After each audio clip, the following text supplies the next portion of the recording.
Please, Emma. My mother begs through my doorbell camera. Your father had a stroke. We need help with the medical bills. Rachel said you are doing well now. I pressed the intercom button. Rachel, the same Rachel who told you I stole from Grandma? The same Rachel who said I was on drugs? The same Rachel who got me disowned 13 years ago? Silence. Then, she admitted she lied. She told us everything. We were wrong about you. Please, we are family. You are family, I say calmly. 13 years ago, you chose to believe her lies without even asking for my side. You cut me off at 22 and never looked back. So here is what I am going to do. Nothing. Emma, please. I turn off the intercom. But let me back up. Let me tell you about the day my sister decided to destroy my life, and how the family I loved chose her over the truth.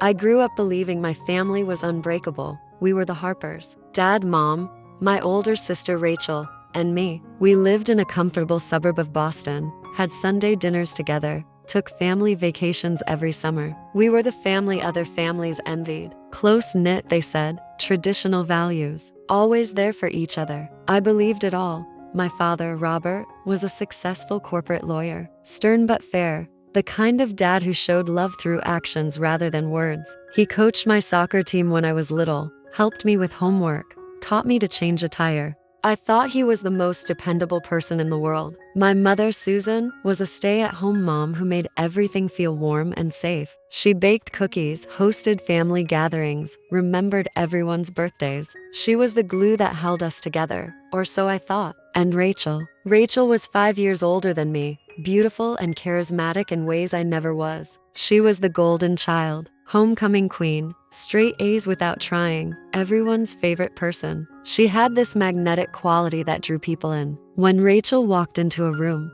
people noticed. I was the quieter sister, the studious one, the one who worked hard for B's while Rachel got A's in her sleep. I played soccer. She was a cheerleader. I had a few close friends. She had an entire social circle that orbited around her. But I did not resent her. I loved her. She was my big sister, and I looked up to her the way little sisters do. When she left for college at Boston University, I missed her terribly. When she came home for breaks, I followed her around like a puppy, eager for her attention. She seemed to love me too. She called me Em and let me borrow her clothes and gave me advice about boys in school. She was protective when we were young. Once punched a kid who made fun of my braces. She was my sister, and I thought that bond was unbreakable. I should have seen the signs, the small moments when her mask slipped. Like when I got into Northeastern University with a partial scholarship. She congratulated me but made a comment about how it was not as prestigious as BU. Or when I started dating Marcus, my high school boyfriend, and she said he was cute for someone so average. Or when I got elected president of the student council senior year and she said, "That is great, but you know college is what really matters, right?" Little cuts disguised as sisterly advice. I told myself she was just being honest, that she wanted the best for me. I was wrong. The real Rachel, the one I did not see until it was too late, was someone else entirely. Someone who needed to be the center of attention always. Someone who could not stand to see anyone else succeed, even her little sister. Someone who would burn down my entire life to keep herself elevated. After high school, I went to Northeastern to study graphic design. I loved it. I was good at it. I made friends, joined clubs, had a boyfriend I was serious about. I called home every week, came back for holidays. I was living the normal college life of a normal 20-year-old. Rachel had graduated from BU and was working in marketing. She still lived at home, saving money, or so she said. She had a string of boyfriends who never lasted long, jobs she would quit after a few months. She was struggling to launch in ways she never had before, and I could see it bothered her. But I never thought she would blame me for it. I never thought she would destroy me to make herself feel better. Everything changed the summer I turned 22. It started with Grandma Helen's ring. Grandma Helen was my father's mother, a sharp-minded woman who had immigrated from Ireland as a young bride and built a life through sheer determination. She was the family matriarch, and everyone respected her. When she passed away at 89, we were all heartbroken. Her will left most of her estate to Dad, but she had specific items for each grandchild. Rachel got her pearl necklace. I got her engagement ring, a simple gold band with a small diamond that Grandma had worn every day of her married life. I was honored, touched, I cried when the lawyer handed it to me in the velvet box. It meant everything that Grandma had thought of me, had wanted me to have this piece of her. Rachel smiled and hugged me at the reading. She loved you so much, she said. I wore that ring on a chain around my neck. I was not engaged. Marcus and I were serious, but not there yet, so I kept it safe close to my heart. 2 weeks after the funeral, I went home for Sunday dinner. It was July, hot and humid, the kind of Boston summer that made everyone irritable. I had been working an internship at a design firm and was exhausted but happy. Life was good. We were all sitting at the dinner table. Mom, Dad, Rachel, and me. When Dad's phone rang, "It is the police," he said, frowning. He answered, walked into the other room. We kept eating, making small talk. Mom asked about my internship. Rachel talked about her new job at a PR firm. Everything was normal. Then Dad came back. His face was white, angry, something I had never seen before. "Emma," he said, his voice hard as stone. "We need to talk, now." My stomach dropped. What is wrong? "The police just called. They are investigating a theft. Apparently, someone has been using Grandma's credit cards that should have been canceled. Someone charged over $15,000 in the past 2 weeks." I stared at him. "What? How is that possible?" "The charges are coming from your area, near Northeastern, and they match purchases you could have made. Clothing stores, electronics, restaurants." "What? No, I did not, Dad. I would never." "The police traced some purchases to your student ID. They want to question you." The room tilted. "That is impossible. I did not steal anything. I did not use any cards. That is impossible, Emma." Mom's voice was quiet, hurt. "Where is Grandma's ring?" My hand flew to my neck. The chain was there, but the ring was gone. Double quotes, "It was here this morning. I always wear it. I do not know where.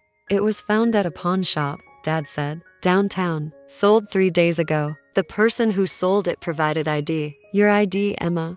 I was standing now, panic rising in my throat. "I did not pawn Grandma's ring. I would never. Someone must have stolen my ID, someone." I looked at Rachel. She was sitting quietly, her face a perfect mask of shock and sadness. And in that moment, I knew with absolute certainty what she had done. "Rachel," I said, my voice shaking. "Rachel, tell them I did not do this." She looked at me with wide, innocent eyes. "Emma, I do not understand. Why would I know anything about this?" "Because you did it. You took the ring. You stole my ID. You. Are you seriously trying to blame your sister for your mistakes?" Dad's voice was rising now, angry in a way I had never heard directed at me. "This is low, Emma. Even for this situation, this is low. I am not blaming her. I am telling you she did it. She is lying, Emma." Mom was crying now. "How could you? Grandma's ring? Her credit cards? And now you are trying to blame Rachel?" "I am not trying. I am telling you. I think we found something else," Rachel said quietly. She was looking at her phone. "Emma, your Instagram. The private account you think we do not know about. The one where you have been posting about partying, about needing money, about..." "What account?" "I do not have a private account." Rachel turned her phone around. "There was an Instagram account with my name, my photos, old photos from my Facebook that I had not posted to Instagram, and captions about partying, drinking, needing cash, being broke. Posts about hating my family, about being tired of playing the good daughter, about needing to get mine. It was elaborate, detailed, months of fake posts that painted me as someone I was not." "I did not make that account," I said, but my voice sounded weak even to me. "Rachel, you made that. You are framing me. Stop it." Dad slammed his hand on the table. "Stop lying. Stop trying to blame your sister for your problems." "I am not lying." I was crying now, desperate. "Please, just listen to me. Rachel is lying. She has been stealing from Grandma. She took my ID. She made that account. She is doing this to me." "Why would she do that?" Mom asked, her voice broken. "Why would your own sister try to destroy you?" "I do not know. Maybe because she is jealous. Maybe because she needs money. Maybe because she is." "Enough." Dad's voice was final. "Emma, I want you to leave. Now. And do not come back until you are ready to tell the truth and take responsibility for what you have done." "Dad, please," I said, "leave." I looked at my mother. She was crying, her head in her hands. I looked at Rachel. She was looking at me with something that might have been pity if I did not know better. but I could see it in her eyes. Satisfaction. Victory. She had won. I did not do this. I said one more time. I did not do any of this. And when you find out the truth, do not expect me to forgive you. I grabbed my purse and walked out of the house I grew up in, knowing somehow that I would never walk back in. The police questioned me the next day. I told them everything. That I did not steal the cards or pawn the ring. That my ID must have been stolen. That someone was framing me. They listened with expressions that said they had heard it all before. The evidence points to you, Miss Harper, the detective said. The purchases match your location patterns. The pawn shop has your ID on file. The Instagram account shows financial desperation and family conflict. That account is fake. Someone made it to frame me. Can you prove that? I could not. I did not know how Instagram's backend worked. I did not know how to prove a negative. What about my sister? Did you question her? Why would we question your sister? Because she did this. She stole from my grandmother. She took my ID. She made that account.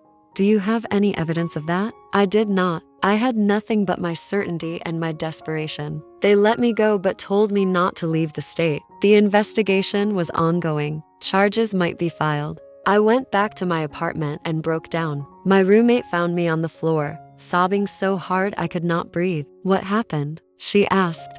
I told her everything. She believed me. Thank God.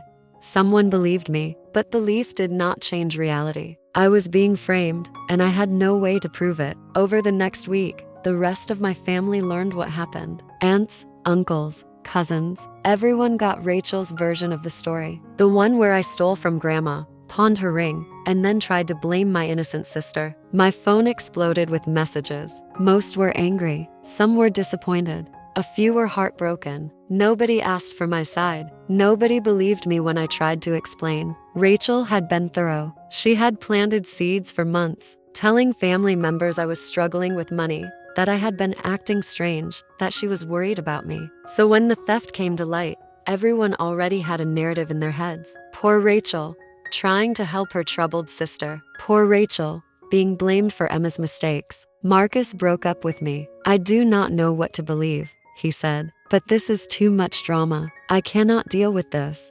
My internship let me go. We cannot have someone under police investigation working here. I am sure you understand.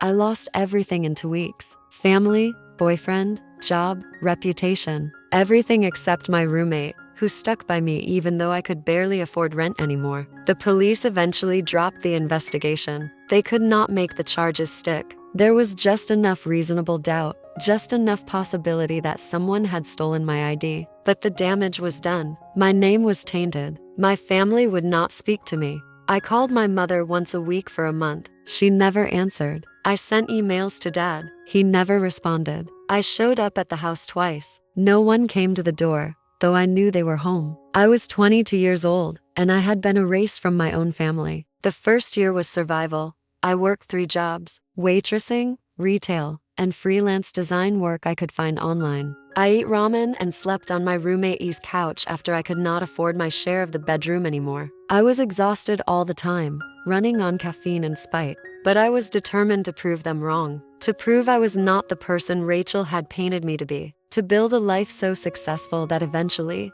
they would have to see the truth. I graduated from Northeastern on time despite everything. I walked across that stage alone. No family in the audience. No one cheering for me. But I walked. I got my diploma. I survived. After graduation, I moved to New York. Fresh start, I told myself. New city where nobody knew the Harper family drama. I got a job at a small design agency for barely enough to cover my tiny studio apartment in Queens. But I worked harder than anyone else. I took every project, learned every new software, built a portfolio that was undeniable. Within 2 years, I was senior designer. Within 4 years, I was creative director. I changed my last name legally. Harper became Harrison. Emma Harper, the girl who supposedly stole from her grandmother, disappeared. Emma Harrison, the rising star designer, took her place. I dated casually but never seriously. I made friends but kept them at arm's length. I built walls so high nobody could hurt me the way my family had. But I never stopped watching them from afar. Social media made it easy. I created fake accounts, followed my parents, Rachel, cousins, aunts, and uncles. I watched their lives unfold in photos and status updates. Rachel got engaged 3 years after she destroyed me. Big wedding, family celebration. I saw the photos. Her in a white dress, surrounded by everyone I had lost. Dad walking her down the aisle. Mom crying with joy. She got everything, and I got nothing. The marriage lasted 18 months. I watched it fall apart in real time through vague Facebook posts about difficult times and growing apart. Then divorce announcements disguised as statements about choosing happiness. Rachel moved back in with our parents. Again, I got promoted to lead creative director at a major agency when I was 28. I was making 6 figures, living in a nice apartment in Manhattan, building a name in the industry. I had made it despite everything, but I was still alone, still cut off, still watching my family from the outside. When I turned 30, I did something reckless. I hired a private investigator. I want to know if my sister committed fraud 13 years ago. I told him, I want to know if there is any evidence she stole from my grandmother and framed me. He looked skeptical but took the case. After this long, physical evidence will be hard to find, but financial patterns, digital footprints, those might still exist. It took him 6 months and cost me $15,000. But he found it. Bank records showing Rachel depositing cash in amounts that matched the stolen credit card charges. Security footage from the pawn shop that the police never reviewed, showing someone in a wig and sunglasses who moved like Rachel. Digital forensics showing the fake Instagram account was created from Rachel's IP address. She had done it, all of it, and she had been sloppy because she never thought anyone would look. I sat in my apartment with the investigator's report and felt something shift inside me. Not vindication exactly, not satisfaction, just a cold, clear certainty about what came next. I was not going to send this to my family. Not yet. I was going to wait. I was going to keep building my life. And when the time was right, when they needed something from me, when Rachel's lies finally caught up with her, I was going to have all the ammunition I needed. I did not have to wait long. The call came on a Tuesday morning when I was 35. Not from my parents. They still did not have my number. From my cousin Jen, one of the few family members who had stayed in touch sporadically over the years. She had always been neutral, never quite believing I was guilty but not willing to stand up against the family tide either. Emma, it is Jen. I know we have not talked much, but I need to tell you something. Your dad had a stroke. It happened 3 days ago. My hand tightened on my phone. Is he okay? He is stable, but it was bad. He has partial paralysis on his left side. He is going to need months of rehabilitation, maybe longer. Your mom is completely overwhelmed. I see, Emma. I think you should come home. I think your parents need to know you are okay, that you have done well for yourself. Your mom asks about you sometimes, you know. She misses you. I almost laughed. She had 13 years to reach out. She never did. I know the whole situation was messed up, but your dad might die, Emma. Do you really want to live with that? I thought about it, really thought about it. Did I want to see my father in a hospital bed, possibly dying, after 13 years of silence? Part of me, the part that was still that 22-year-old girl crying outside her childhood home, wanted to say yes, wanted to run back to them and fix everything. But the bigger part, the part that had survived and thrived, knew better. If my mother wants to talk to me, she knows how to use Google. Emma Harrison, creative director at Morrison Agency. I am not hard to find. Emma, tell her I am alive. Tell her I am successful. Tell her I have been waiting for 13 years for an apology that never came. And tell her that when she is ready to admit what Rachel did, I will be here. I hung up, but I knew they would come eventually. Because 13 years of estrangement would not matter when they needed money, when they needed help, when they were desperate. People always came back when they needed something. 2 weeks later, my doorbell camera alert went off. I was at work, in the middle of a client presentation. I glanced at my phone and saw my mother standing on my doorstep. She had found me. I finished my presentation, told my team I needed to leave early, and went home. By the time I got there, she was gone. But there was a note tucked in my door. Emma, please call me. Please, your father needs help. We need help. I know things have been complicated, but you are still my daughter. Please, Mom, no apology, no acknowledgement of what happened, just need. I threw the note away, but they did not give up. Over the next month, the attempts escalated. Letters, emails to my work address that they must have found online. Phone calls to Morrison Agency asking for Emma Harrison, claiming to be family. Finally, Rachel called my office directly. Emma Harrison, please. It is her sister. It is an emergency. My assistant put her through before I could stop it. Hello, Emma. Rachel's voice was old or tired, but still had that same practiced warmth. I know this is unexpected. I hung up. She called back. I blocked the number. Then she showed up at my building. The doorman called up. There is a Rachel Harper here to see you. She says she is your sister.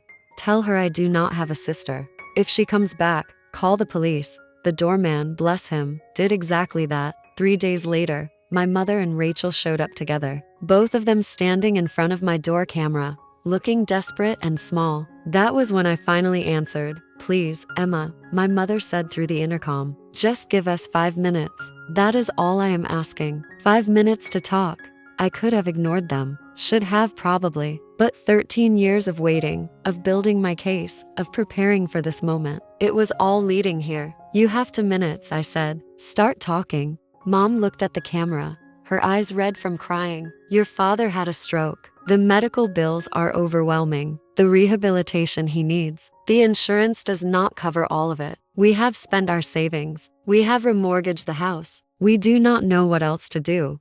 Mom, and you came to me because you are family. Because despite everything, you are still our daughter. And because, she glanced at Rachel, because we know you have done well for yourself. We have seen your work. You are successful. We thought maybe you could help. Help. I let the word hang there. After 13 years of silence, after believing I was a thief, after cutting me out of your lives completely, you want my help now? Yes, Mom said simply. I know we do not deserve it. I know we failed you, but your father is dying, Emma. Please. I looked at Rachel. She had not said anything yet, just stood there looking uncomfortable. What about you, Rachel? Do you have anything to say? She met the camera's eye. I know you are angry with me. I know you think I had something to do with what happened 13 years ago. I do not think it. I know it. I have proof. Her face went pale. What? I hired a private investigator. Bank records showing you deposited cash matching the stolen amounts. Security footage from the pawn shop. Digital forensics showing you created that fake Instagram account from your IP address. I have had proof for 5 years. I have just been waiting to use it. Mom turned to Rachel, confusion and horror dawning on her face. Rachel, what is she talking about? She is lying, Rachel said, but her voice shook. She is making this up too. I will send you copies, I said calmly. Right now if you want. The entire investigator's report. Every piece of evidence showing that Rachel stole from Grandma, pawned her ring, and framed me. It is all there. Has been for 5 years. You have had proof for 5 years? Mom's voice broke. And you never told us? Why would I? You never asked for my side of the story. You just believed her. You chose her over me without question. So I let you live with that choice.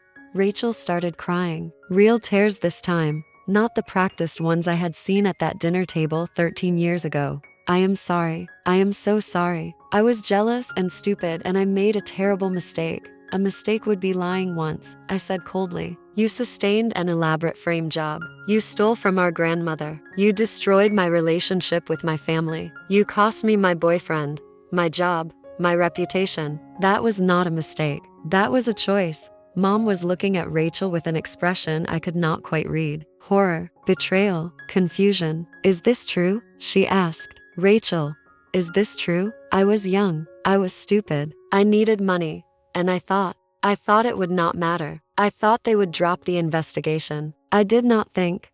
You did not think I would spend 13 years in exile? I finished for her. You did not think I would lose everything? Or did you just not care? Silence. Here is what is going to happen, I said. I am going to send you the investigator's report. You are going to read it. You are going to understand exactly what Rachel did to me. And then, if you want my help with Dad's medical bills, you are going to do exactly what I say. Do you understand? Mom nodded slowly, her face still shocked. Rachel was openly sobbing now. Good. Check your email in 5 minutes. I ended the call, sent the report to my mother's email address, and waited. They called back within an hour. I let it ring. They called again. I answered on the 5th attempt. Did you read it? I asked. Yes. Mom's voice was hollow, empty. All of it? Yes. And do you believe me now? Long silence. Then, I am so sorry, Emma. I am so sorry. I failed you. We failed you. We should have listened. We should have believed you. I do not know how to. Her voice broke into sobs. I felt nothing. No satisfaction. No vindication. Just emptiness. Where is Rachel? She is here. She admitted everything. She is sorry. I do not care if she is sorry. Put her on the phone. Rustling. Then Rachel's voice, thick with tears. Emma, I am so sorry. I was jealous and immature and I ruined your life. I have regretted it every single day. Please, if there is any way I can make this right. You cannot, I said simply. There is nothing you can do to make this right. You stole 13 years from me. You made our parents believe I was a criminal. You destroyed every relationship I had. You cannot fix that, Rachel. You cannot undo it. I know, but please, give me a chance to try. I will do anything. Then here is what you are going to do. You are going to write a letter confessing everything. Everything you did, why you did it, how you framed me. You are going to send it to every single family member who cut me off. Every aunt, every uncle, every cousin, everyone who believed your lies. You are going to tell them the truth. I will. I promise I will. And then you are going to post it publicly. On Facebook, on Instagram, everywhere. You are going to publicly admit what you did so everyone who believed I was a thief knows the truth. Silence on the other end. Rachel, did you hear me? Yes, but publicly? Emma, that will ruin my life, my job, my friends. Everyone will know. Good, I said coldly. Then you will know what it feels like. Please, is not there another way? I will pay you back. I will. You do not have money to pay me back. You are living with mom and dad at 42 years old. You have never paid me back because you have nothing. But you do have one thing I want, your confession. Publicly, or no deal. More silence. Then mom's voice, back on the phone. Emma, please. What Rachel did was terrible. But do we have to humiliate her publicly? Can we not handle this within the family? Like you handled my accusations within the family? Like you gave me a chance to defend myself? No, Mom. Rachel made this public when she created that fake Instagram account. Now she gets to fix it publicly. But your father is not my problem. Not yet. Rachel confesses publicly, or I do not help. Those are the terms. I could hear them arguing in the background. Angry voices, crying, desperation. Finally, Mom came back on. She will do it. She will write the letter and post it. Good. When I see the post, when I verify that every family member has received her confession, then we will talk about Dad's medical bills. Thank you, Emma. Thank you. Do not thank me. I have not agreed to help. I have agreed to consider it. There is a difference. I hung up. 2 days later, the post went live. It was everything I demanded.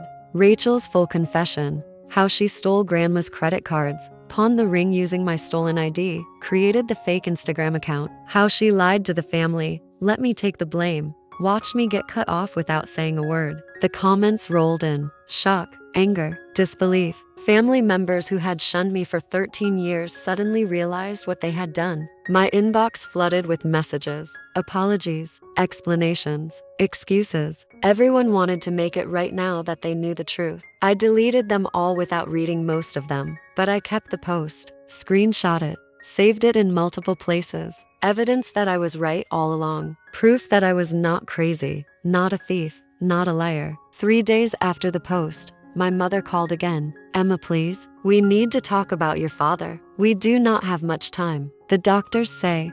Her voice broke. Please come home, please.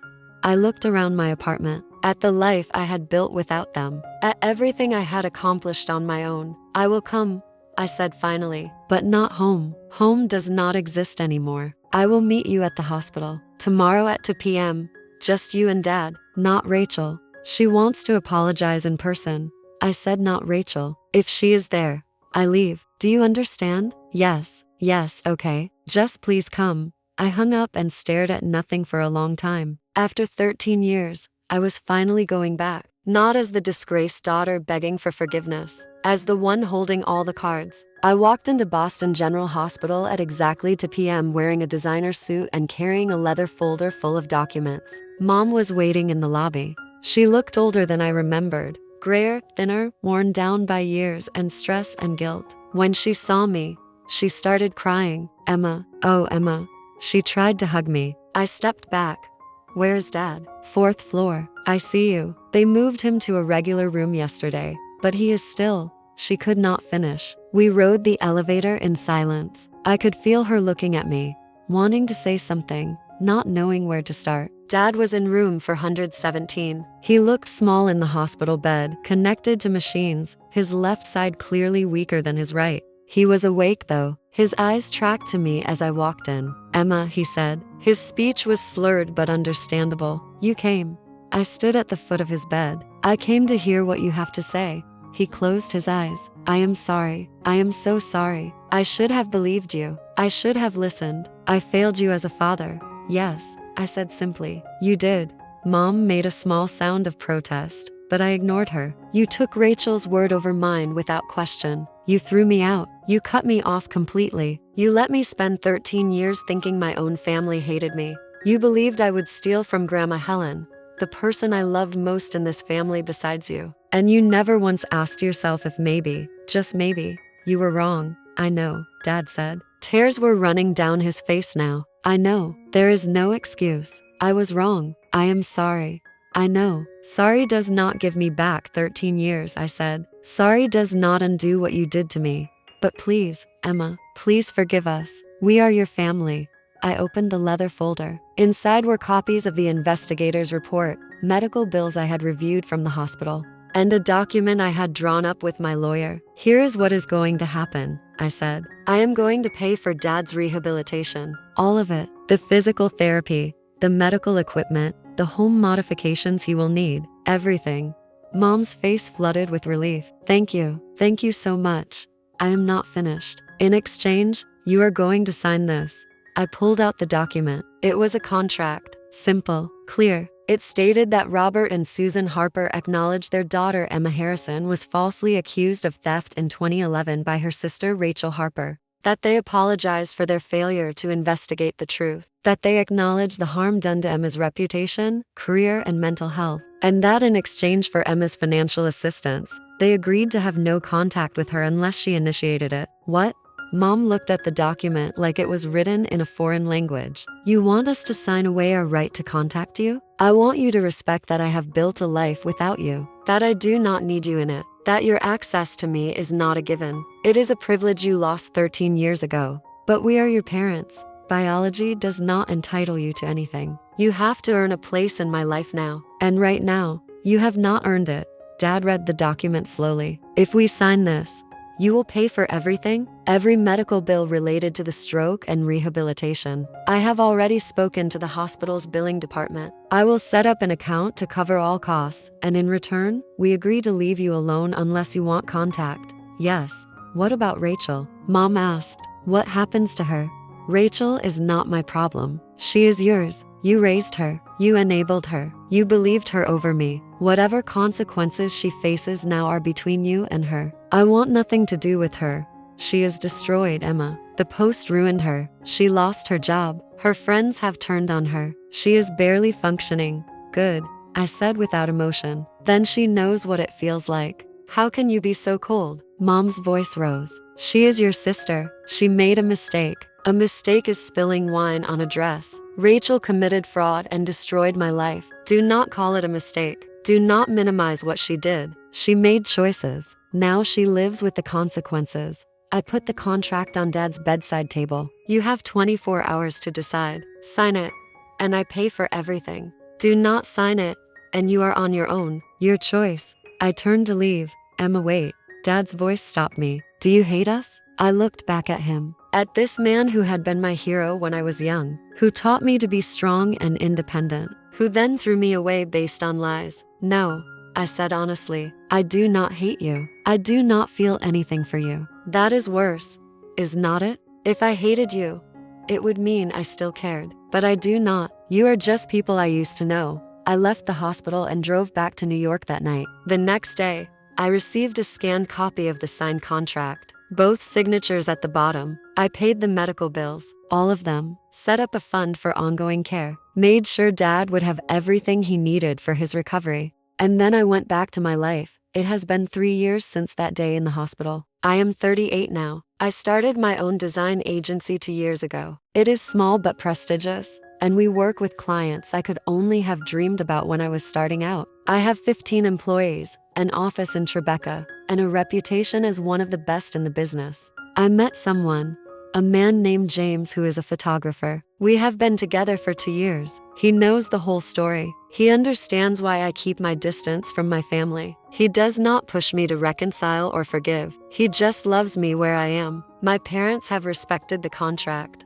They do not call or email unless I reach out first, which I do occasionally. Every few months, I will send my mother a brief message asking how Dad is doing. She sends polite updates, nothing more. Dad made a good recovery considering he has some permanent weakness on his left side, but he can walk with a cane and his speech is mostly back to normal. They are managing. Rachel moved to California, as far away from Boston as she could get while staying in the mainland US. She works some administrative job and keeps a low profile. I do not follow her life anymore. She does not exist to me. The extended family is split. Some people understood why I did what I did. Others think I was cruel. I do not care what they think. Their opinions stopped mattering 13 years ago. Last month, my mother asked if she could meet me for coffee. Just coffee, nothing more. I said yes. We met at a neutral cafe in Manhattan. She looked nervous, like she was meeting a stranger rather than her daughter. In a way, she was. "You look good," she said. "Happy." I am glad. I am so glad, Emma. You deserve to be happy. I am. We talked for an hour. About safe things. The weather, her garden, my agency. Neither of us mentioned Rachel or the past or the 13 years of silence. When we were leaving, she hugged me. I let her, but I did not hug back. "Can we do this again?" she asked. "Maybe in a few months, maybe," I said, and I meant it. Maybe someday I would let them back in, just a little. Maybe someday I would soften the boundaries I had built, but not yet, not now, maybe never, because here is what I learned in those 13 years. You do not owe anyone forgiveness. You do not owe anyone access to your life. You do not owe anyone a relationship just because you share DNA. My family made a choice to believe lies instead of their daughter. They made a choice to cut me off completely. They made a choice to let 13 years pass without ever questioning if they might have been wrong. I made a choice too. I chose to survive, to build a life without them, to become successful and stable and happy despite them, not because of them. And when they came back needing my help, I made another choice. I helped them financially, because I could, because Dad did not deserve to suffer for Rachel's sins. But I did not give them back my heart. I did not give them back my trust. I gave them what they had earned. Nothing more, nothing less. Some people call me cold for that, unforgiving, cruel. But those people did not spend 13 years cut off from everyone they loved. They did not spend years rebuilding a reputation destroyed by lies. They did not know what it was like to be erased from your own family. I do. And I know that survival sometimes looks like cruelty to people who have never had to fight to protect themselves. My family says I should have forgiven them completely. My friends say I was generous to help at all. What do you think? Was I wrong to keep my distance even after helping with medical bills? Or did they get exactly what they earned? Drop your honest thoughts in the comments below.